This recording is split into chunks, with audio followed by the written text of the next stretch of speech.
میں تھوڑا سا جیسے ٹیپ لگایا ہوا تھا، میں تحیات کی شکل میں بیٹھ گیا. میں نے اس حدیث کو تحیات کی شکل میں پڑھا اور وہ حدیث پڑھنے کے لائق ہے. کیا فرمایا؟ ایک دن بیٹھے ہوئے سب بڑے بڑے حضرات بیٹھے ہوئے، فرمایا میں نے رات خواب دیکھا. نبی کا خواب وحی ہوتا ہے.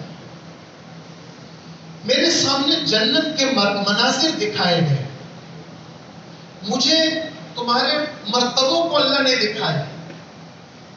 میری امت میں ایک آدمی ایسا ہے کہ وہ جنت کے جس دروازے سے گزرتا ہے ہر دروازے والے کہتے ہیں مرحبا مرحبا، اس لیے کہ ہر عمل کے لیے الگ دروازہ جنت کا. جہاد کے لیے الگ دروازہ، نماز کے لیے الگ دروازہ، روزے کے لیے الگ دروازہ، زکات کے لیے الگ دروازہ، 8 دروازے. ہر عمل میں اس کا درجہ بہت بڑا ہے. حضرت سلمان فارسی کہنے لگے حضرت یہ تو بہت بڑا کوئی آدمی ہوگا. حضور کے پاس ابو بکر تھے، ابو بکر پہ ہاتھ رکھا، فرمایا یہ ابو بکر ہے، یہ ابو بکر ہے. جنت کے 8 دروازوں سے ابو بکر کو آواز دی جائے گی. اور پھر کہا، فرمایا کہ ایک محل دیکھا سفید موتی کا بنا ہوا. میں نے کہا کس کا؟ کہا یہ تو ایک قریشی جوان کا ہے.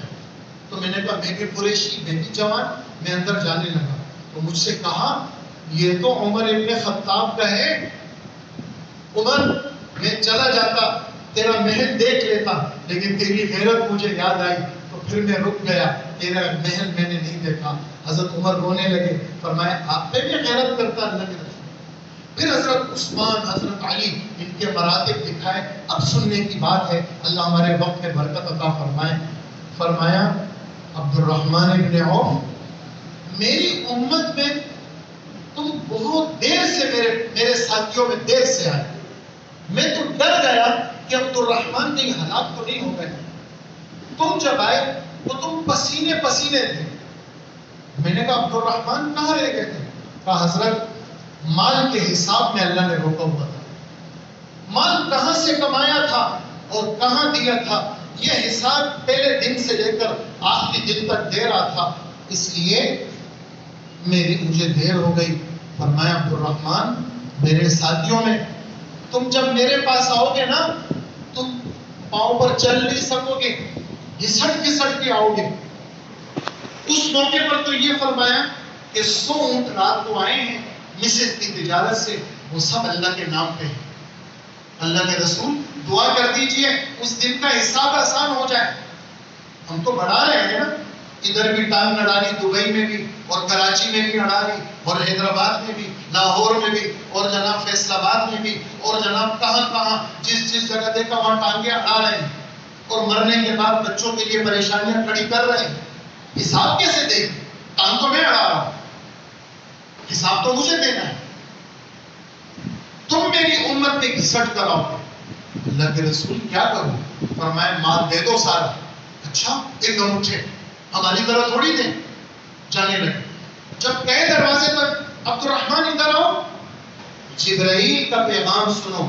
ابھی جبرائیل آئے کہ عبد الرحمن کو یہ کہو غریبوں کو کھانا کھلائے، مہمان نوازی کرے، جو سوال کرے اس کا سوال پورا کرے اور اپنے گھر سے صدقے کی ابتدا کرے.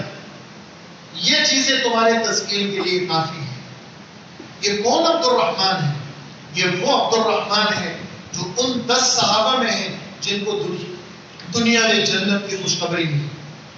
یہ ان صحابہ میں ہیں کہ حضرت عمر کی وفات کے بعد 6 آدمی حضرت نے مقرر کیے شورا کے، ان میں یہ بھی موجود تھے. پھر ان 5 نے انہی کو بڑا بنایا. ان کے مشورے سے حضرت عثمان خلیفہ بنے. یہ وہ آدمی ہے کہ ایک دفعہ سفر میں اللہ کے رسول کو دیر ہو گئی، حضرت عبد الرحمن ابن عوف امام بنائے، سب صحابہ نے ان کو امام بنایا. ان کی ابتدا میں حضور نے فجر کی نماز پڑھی. یہ وہ عبد الرحمن، اور ایسے نہیں کہ مالدار تھے، یہ وہ تھے جب مدینہ آئے تو غریب تھے. سعد ابن ربیع کے ساتھ جوڑی گئی، آپ کو سنا چکا ہوں. سعد نے کہا میری جائیداد بہت ہے، آ جاؤ آدھا آدھا کر لیتے ہیں، جو تمہیں پسند ہو تم لے لو. میری 2 بیویاں ہیں، آ کے دیکھ لو، جو تمہیں پسند ہو. میں ایک کو طلاق دے اور تم اس سے عدت کے بعد شادی کر لینا. انہوں نے کہا نہیں، نہ میں تمہیں مال چاہیے نہ تمہاری بیویاں چاہیے، مجھے تو بازار کا راستہ دکھاؤ. گئے، تجارت کی، شام کو تھوڑا سا گھی اور پنیر بچا کے لائے. تھوڑے دنوں میں ایک گٹھلی کے برابر سونا بچایا اور شادی بھی کر لی. یہ سارے فضائل. پھر خرچ کا کیا عالم تھا. ایک وقت میں 30 ہزار گھرانے آزاد کیے، 40 ہزار اشرفیاں. اشرفیاں آپ کو مثال دوں، 20 اشرفیاں 7.5 تولہ سونا ہے. اشرفی سونے کا سکہ. اب 40,000 کا حساب لگاؤ. حضور کی وفات کے بعد ام سلمہ ام المومنین عبد الرحمن کے بیٹے کو کہہ رہی ہے خدا تیرے باپ کو جنت کے چشمے سلسبیل کا پانی پلائے.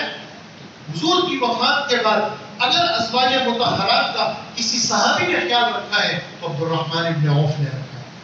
ان سب فضائل کے بعد وہ پکڑ جو پیسے کی وجہ سے ہوئی وہ آپ نے سن لی. لہٰذا ہم سب یہ نیت کریں کہ ایسا پیسہ پھینکنا نہیں ہے، دل سے نکالنا ہے.